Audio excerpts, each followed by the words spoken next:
42 seconds of Disney logos. My name's Ralph. Narralphation. So the plot of this video game is that Ralph finds stumps to sleep in, and a bulldozer comes by to remove this one stump for some stupid reason, and then Ralph, who apparently has very specific sleeping needs, gets angry and destroys entire apartment buildings? I forgot how much coke everybody was doing in the 80s. I'm gonna wreck it! This is exactly what I used to yell at my college girlfriend shortly before ruining sex. If he was a regular carpenter, you would not be able to fix the damage that I do as quickly. Wreck-It Ralph would be amazing at CinemaSins. The movie speeds up time during this sequence to show how much everything's changed over the years, but hardly anything changes. Hell, a realistic time-lapse would be to show this arcade going out of business for a few years and becoming a Ruby Tuesday. It's certainly better than keeping all these outdated games in the same spot for 30 years without any turnover. Also, if you look closely, the Fix-It Felix game apparently only has one level. There's apparently nowhere to go after this. All clear! The arcade's closed! I see you got some Toy Story in my Wreck-It Ralph. Once again, there's virtually no way these game characters could do this unseen, but hey, my disbelief's been drunk before, so maybe I can accept it this time.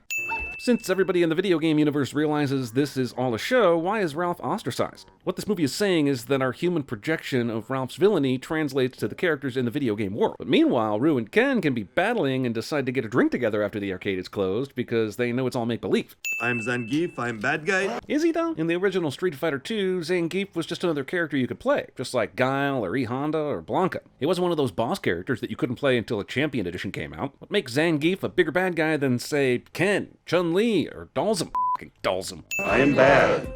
And that's good. Honestly, when and why did we convince ourselves that addiction recovery just had to include unison group chants? So they were all in the Pac-Man game for that Badanon meeting, but in just a few moments everyone's gonna act like going into a game not your own, aka game jumping, is a bad thing. But clearly the act itself is okay if the circumstances are right. So this video game subway travels through a surge protector, where all the video game characters can go back to their homes. But what happens if the game is plugged in elsewhere? Surely not every game in the arcade hooks up to this one surge protector. Also, even though that can't be all the games in the arcade, it's still too many plugs. Holy hell, this is a fire hazard if ever I saw one. How has this place not burned down already? Name? Lara Croft. Haha, but how does Ralph know about Lara Croft, a character who was never an arcade fixture? You bring any fruit with you? Nope. No fruit. This works. I like how the creatures here run away from Ralph because he's a bad guy, but that T-Rex back there isn't scaring anyone. You spent so much time on Easter eggs, you forgot about consistency. Because if you die outside your own game, you don't regenerate. I have no doubt about this, but it does raise this question. There are multiple copies of these arcade games all around the world, right? There are thousands of other Wreck-It Ralphs, Pac-Mans, etc. And did they all go through existential crises? The Nicelanders know how to party. They even got Skrillex. But I'm still left wondering, why are there so many of them? There are a finite number of windows in the Felix game, and way more citizens here at this party than windows. Granted, there's half a boiled egg and a piece of bacon at this dance, so maybe we've got some cross-game celebrating going on here. Which I would then sin for just being more game jumping being casually overlooked by a movie that screams about how bad game jumping is. You're just the bad guy who wrecks the building. Again, what are all these people pissed about? Are they the only video game characters who don't know they're in a game? Do they really live their lives inside this machine and get upset when Ralph comes in to wreck their home? Do they not realize that it all goes back to normal once the game is over? What the is with these assholes? Oh, come on, Zangief. This is the lost and found inside the Tapper machine. If you lose your life outside of the game, you don't regenerate, but apparently you can lose your at Tapper's place and just get it right back. This scene of 8 quarters to play doesn't exaggerate enough. This is part of why arcades died, by the way. It's make your mama's proud time. I love my mama! Him lasting even this long without being found out is kind of ridiculous. Sweet Mother Hubbard. Yep, there were 2 big budget movies in 2012 that made weird Mother Hubbard references. This and The Amazing Spider-Man. How did that even happen? What a ripoff. I guess this is our first time playing this game? Good thing, too, because what if a Heroes Duty expert was playing right now? Wouldn't that person report this strange, bizarre weirdness?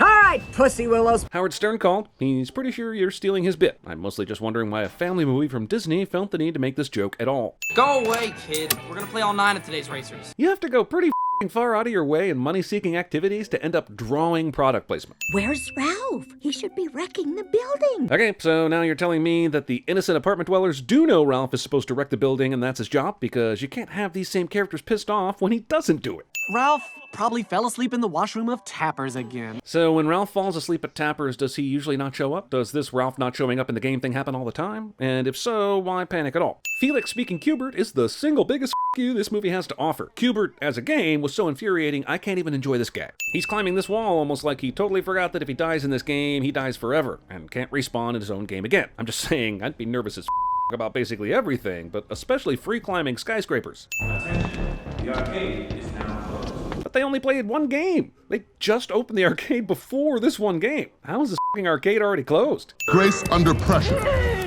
And above all, dignity. While I admit the things this game narrator is listing make for hilarious juxtaposition with the actual actions of Ralph, they aren't things a game like this would consider virtues in its best player. F***ing dignity? It's a Halo ripoff. F***ing dignity. Cartoon character flying in the air and screaming in slow motion cliche. Sugar Rush? Oh, but you know who Lara Croft is.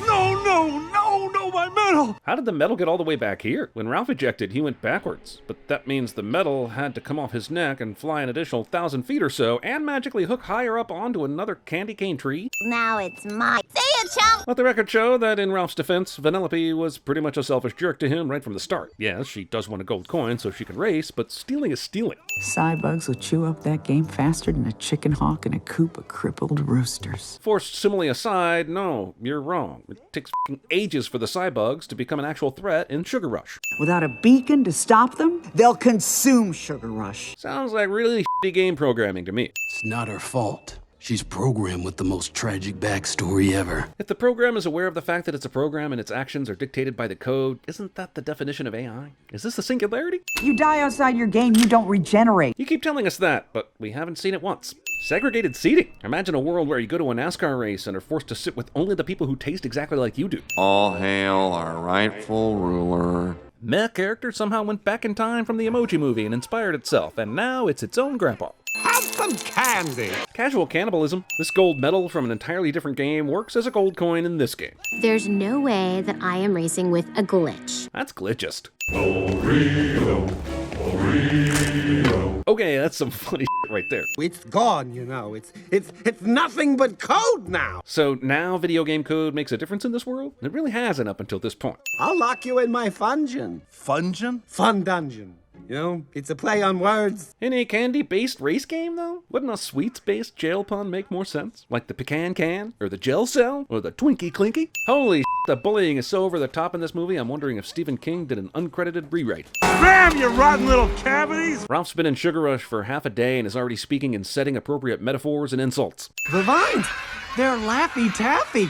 They're attracted to whatever makes them laugh. No one knows why they were programmed into this game, but they're perfect ex machinas. In fact, what the hell is all this in a game where the objective is to race? Man, the thing that is lost in all this is what sadistic these Laffy Taffies are.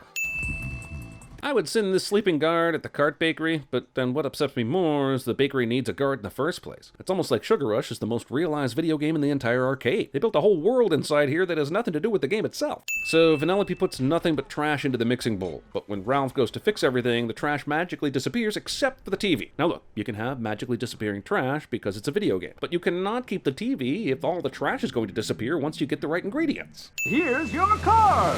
Okay, yes, this is a terrible race cart, but I don't see how that bullshit we just went through could ever yield a car more roadworthy than this one. Head for Diet Cola Mountain! Diet Cola? In a game called Sugar Rush? Blasphemy. I'll just magically win the race just because I really want to. Look, wise guy, I know I'm a racer. I can feel it in my code. She's right, of course, and unfortunately, because in the context of what has happened so far to this point, Ralph is also right. The movie's Diet Coke and Mentos gag is super interesting to me. It's both inspired as hell and yet simultaneously dated as shit.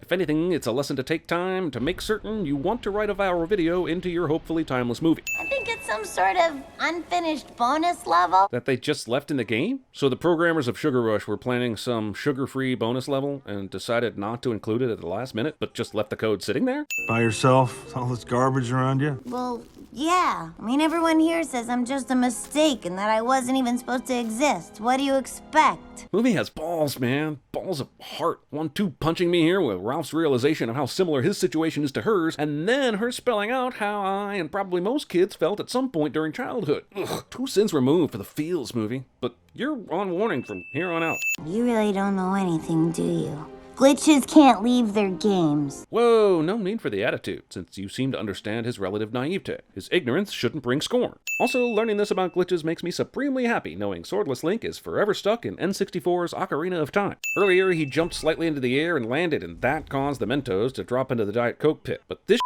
nah, no vibrations at all here. I'm just gonna call this in Konami code pandering. You want to get people unreasonably excited about something? Show knowledge of the Konami code. It's now the secret handshake for people who played the original Contra and likely have nothing else in common. It's one of these things. It's not like the others. It's you. Again, now that we've broken this game down to its very code, how the f did this medal get accepted into the Winner's Cup? Is Barty Crouch Jr. behind this? You know, like a verp. What? Vomit and a burp together. No one will be seated during the Adam Sandler portion of the movie. Will be put out of order for good. All my subjects will be homeless. How would they even leave the game before the arcade unplugs the machine? Think about this for a second. If they unplug the machine immediately, there's no way for their characters to escape to the surge protector. But if they're left plugged in long enough to leave before the unplugging, who's to say that the machine wouldn't get plugged back in? Does the game now have no characters after that? And what about all those times there's a power outage, or someone unplugs the machine, waits for 30 seconds, and plugs it back in? Or is this movie saying that being in a machine when it's unplugged would essentially be like death, because then they wouldn't have any of their old memories when the machine got plugged back in? I don't think you can present unplugging as a one-outcome situation. Can we talk for a second? Wait. Character has something important to tell another character, but is interrupted for some stupid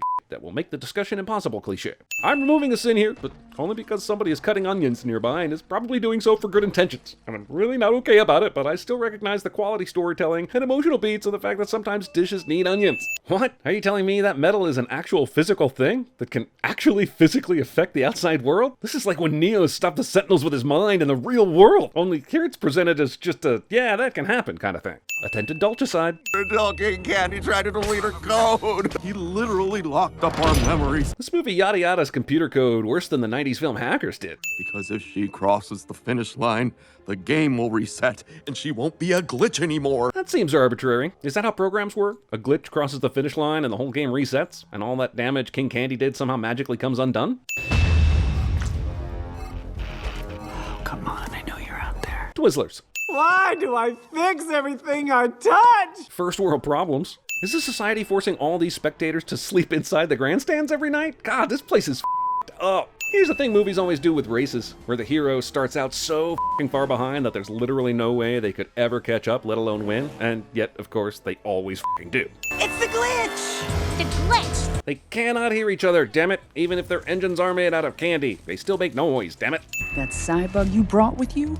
Multiplied. Of all the things in this movie that could have been cut, it's the Cybug subplot. Sure, we get a bit of fun with Felix and Calhoun out of it, but the main story of Vanellope trying to get reinstated into Sugar Rush is so much more interesting. They could have simply made this about getting the medal back and it would have been fine. Sweet mother of monkey milk, I did it! Sweet mother of monkey milk? It's almost like that mindless bug knew King Candy was a bad guy, much in need of a comeuppance. Without a beacon, there's no way to stop these monsters. Beacon. Let me borrow that thing, lady. Is Ralph gonna tell Calhoun what he plans to do here? And maybe they should set a timetable in case they need to blow the exit? Oh, too late, he's gone.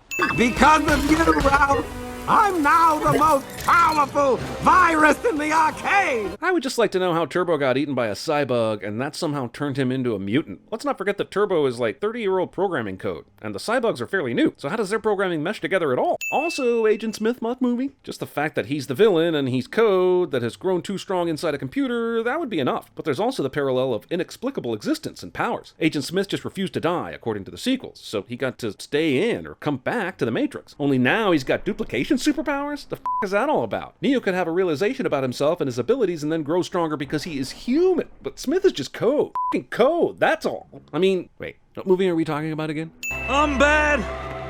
And that's good. Look, no one loves this movie more than me. No one. But this is still a discount Iron Giant Superman moment here, and denying it only makes you a passionate liar. Also, it was one thing to have a sort of reference to the whole Mentos Coke thing, but to base your entire climax around it? What does a sudden grimace sound like? Because that's the sound I'm making. Phallic symbols. After all the destruction and the violence and death and that race ending abruptly, this should probably not work, right? The code may say I'm a princess, but I know who I really am, Ralph. I'm a racer with the greatest superpower ever. I like the idea that Vanellope isn't the character the game programmed her to be. There's a lot of nature versus nurture type of arguments we could get into in that kind of line. But if she was programmed to be the princess, why does the arcade cabinet show her as a racer? Someone on the marketing team disagreed with the programmers on that one.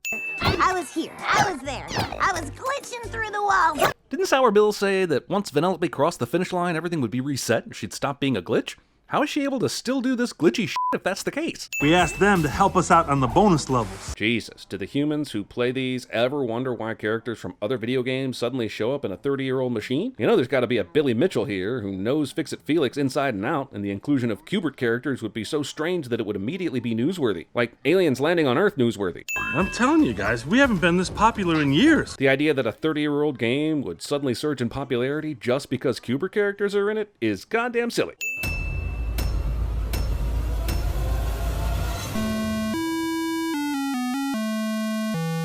No, no, no!